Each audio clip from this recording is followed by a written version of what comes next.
आज इस लेक्चर में हम बात करेंगे इंडोल की केमिकल प्रॉपर्टीज के बारे में। सबसे पहले हम बात करेंगे इलेक्ट्रोफिलिक सब्स्टिट्यूशन रिएक्शन इंडोल के केस में। यहाँ हमने रेजोनेटिंग स्ट्रक्चर बनाए हैं इंडोल के और आप देख सकते हैं नाइट्रोजन का लोन पेयर रिंग के ऊपर शिफ्ट कर रहा है, जिसकी वजह से रिंग के ऊपर 3 पोजीशन पे, जो कि पायरोल की रिंग है, वहां पर आपको इलेक्ट्रॉन डेंसिटी बढ़ती हुई नजर आ रही होगी। आप यहाँ पे कुछ स्ट्रक्चरल चेंज देख रहे हैं, जैसा कि हम पायरोल के केस में स्टडी करके आ रहे हैं। अल्फा बीटा पोजीशन के ऊपर इलेक्ट्रॉन डेंसिटी बढ़ जाती है, या यूं कहें दूसरी तीसरी चौथी और पांचवी पोजीशन के ऊपर हमें पायरोल के केस में इलेक्ट्रॉन डेंसिटी बढ़ती हुई नजर आती थी। वहीं यहाँ अगर देखें तो पायरोल रिंग जब बेंजीन के साथ फ्यूज हो गई तो स्ट्रक्चरल चेंज की वजह से केवल और केवल तीसरी पोजीशन के ऊपर ही हमें इलेक्ट्रॉन डेंसिटी बढ़ती हुई नजर आ रही है। तो ये जो स्ट्रक्चरल चेंज हुआ है, पायरोल की रिंग बेंजीन के साथ फ्यूज हुई है, उसकी वजह से हमें दूसरी पोजीशन के ऊपर इलेक्ट्रॉन डेंसिटी बढ़ती हुई नजर नहीं आती। और यही वो पोजीशन है जो प्रेफरेंस के साथ इलेक्ट्रोफाइल से रिएक्ट करती है और डोमिनेंट प्रोडक्ट देती है। यानी कि जितनी रिएक्शन हम इलेक्ट्रोफिलिक सब्स्टिट्यूशन रिएक्शन देखेंगे, कुछ एक्सेप्शनल केसेस को छोड़कर ज्यादातर प्रोडक्ट हमें 2 पोजीशन वाले डोमिनेट करते हुए नजर आएंगे। अगर ये पोजीशन किसी वजह से बिजी है तो दूसरी पोजीशन के ऊपर हमें इलेक्ट्रोफिलिक सब्स्टिट्यूशन रिएक्शन देखने को मिल सकती हैं। वहीं अगर ये दोनों पोजीशन अगर बिजी हो तो 6 पोजीशन के ऊपर हमें इलेक्ट्रोफिलिक सब्स्टिट्यूशन रिएक्शन देखने को मिल सकती हैं। ये 6 पोजीशन बेंजीन रिंग जो कि पायरोल के साथ फ्यूज है, वहां पर ये इलेक्ट्रोफिलिक सब्स्टिट्यूशन रिएक्शन देखने को मिल सकती हैं जब ये दोनों पोजीशन, तीसरी और दूसरी पोजीशन जो कि पायरोल रिंग के ऊपर है, बिजी होंगी। आइए बात करते हैं मैकेनिज्म की। सबसे पहला स्टेप है इलेक्ट्रोफाइल और न्यूक्लियोफाइल का जनरेशन। दूसरे स्टेप में इलेक्ट्रोफाइल रिंग के ऊपर अटैक करता है, कार्बोकैटायन बनाता है और रेजोनेटिंग स्ट्रक्चर के थ्रू कार्बोकैटायन अपने आप को स्टेबलाइज करता है। जैसे हम यहाँ देख सकते हैं कि तीसरी पोजीशन के ऊपर इलेक्ट्रोफाइल ने अटैक किया, कार्बोकैटायन बनाया और 2 रेजोनेटिंग स्ट्रक्चर बना रहा है। आखिरी स्टेप की बात करें तो यहाँ प्रोटॉन का रिमूवल है। न्यूक्लियोफाइल प्रोटॉन को रिंग से रिमूव करता है, रीएरोमेटाइजेशन करता है और रिस्पेक्टिव प्रोडक्ट मिल जाते हैं। आइए बात करते हैं कुछ एग्जांपल्स की। यहाँ हमने इंडोल को नाइट्रेशन प्रोसेस से पास किया है। एसाइल नाइट्रेट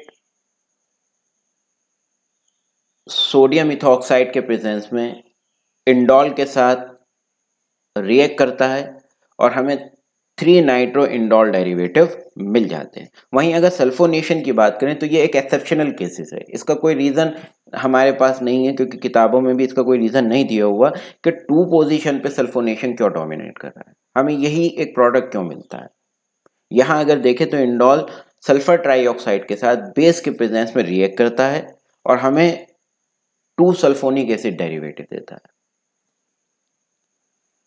क्लोरीनेशन की बात करें तो सल्फ्यूराइल क्लोराइड के प्रेजेंस में इंडोल क्लोरीनेशन रिएक्शन देता है और हमें 3 क्लोरो 1 इंडोल डेरिवेटिव मिल जाते हैं। वहीं मैनेज बेस रिएक्शन की बात करें तो फॉर्मेल्डिहाइड और डाई मिथाइल अमीन के साथ इंडोल रिएक्ट करके हमें 3 डाई मिथाइल अमीनो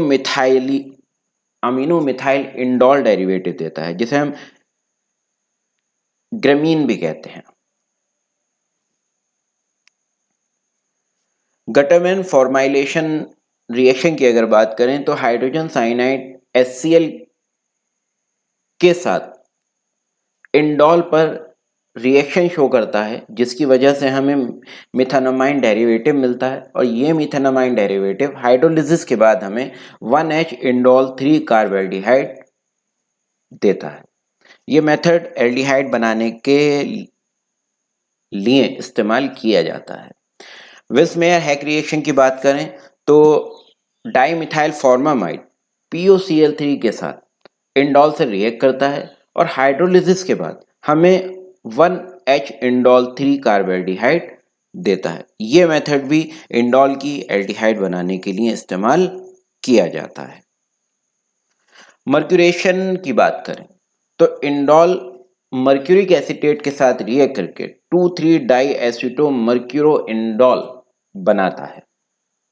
रिडक्शन की बात करें तो इंडोल अलग अलग रिडक्शन कंडीशन के अंदर हमें अलग अलग प्रोडक्ट देता है, जैसे कि यहाँ पे SnHCl सिस्टम या जिंक फॉस्फोरिक एसिड सिस्टम के साथ अगर इंडोल को रिड्यूस किया जाए तो 2,3 डाईहाइड्रो इंडोल डेरिवेटिव हमें मिल जाते हैं। वहीं अगर रेनी निकल के साथ इसको रिड्यूस किया जाए तो ये ऑक्टाहाइड्रो इंडोल में कन्वर्ट हो जाता है। ऑक्सीडेशन की बात करें तो इंडोल पर बेंजोइक एसिड के प्रेजेंस में रिएक्ट करके इंडोल रिंग को ब्रेक करता है और हमें ऑर्थो फॉर्मा अमीडो बेंजल्डिहाइड मिल जाता है। यहां देखिएगा तो इंडोल की रिंग ब्रेक करके हमें रिस्पेक्टिव प्रोडक्ट दे रही है। वहीं अगर डाइमराइजेशन की बात करें इंडोल की तो इंडोल HCl और एप्रोटिक सॉल्वेंट के प्रेजेंस में, जैसा कि यहाँ पे हमने एसीटोनाइट्राइल लिया है उसकी जगह और बहुत सारे एप्रोटिक सॉल्वेंट है जो हम यूज करते हैं। इंडोल इस कंडीशन में डाइमराइजेशन रिएक्शन शो करता है और यहां हमें इंडोल के डाइमर मिल जाते हैं। अगर इंडोल की रिएक्शन ऑर्गेनोलिथियम के साथ कराई जाए तो हमें यहाँ पे लिथियम के इंडोल डेरिवेटिव मिल जाते हैं, जो कि नाइट्रोजन के हाइड्रोजन को रिप्लेस करके लिथियम के सब्स्टिट्यूटेड डेरिवेटिव बना रहा है। और ये इंडोल का lithium substituted derivative dry ice से रिएक्ट करके हमें लिथियम का एसिडिक साल्ट बना रहा है। इंडोल के ऊपर कार्बो ऑक्सी ग्रुप आ जाता है और ये कार्बो ऑक्सी ग्रुप लिथियम के साथ कंबाइन करके हमें एसिडिक साल्ट देता है और ये एसिडिक साल्ट हाइड्रोलिसिस के बाद हमें रिस्पेक्टिव कार्बोक्सिलिक एसिड दे रहा है। जैसे कि हम यहाँ देख सकते हैं हमें यहाँ पे 1H इंडोल 1 कार्बोक्सिलिक एसिड मिल गया है। साथ ही साथ हम ये बताते चलें कि ये रिएक्शन इंडोल की एसिडिक प्रॉपर्टी को एक्सप्लेन कर रही है। एसिडिक प्रॉपर्टी में हाइड्रोजन का रिलीज होना एक इंपॉर्टेंट फैक्टर है। यहां भी अगर देखेंगे तो यहाँ ये प्रोटॉन को डोनेट कर रहा है। प्रोटॉन यहां से निकलकर एल्काइल ग्रुप के साथ कंबाइन होकर एल्केन बनाता है, वहीं लिथियम हाइड्रोजन की जगह ले लेता है और हमें लिथियम सब्स्टिट्यूटेड डेरिवेटिव देता है। ये रिएक्शन इसकी एसिडिक प्रॉपर्टी को शो करती है। अगले लेक्चर में हम बात करेंगे क्विनोलिन की सिंथेसिस की, क्विनोलिन की रिएक्शन की। इंडोल की यहाँ पर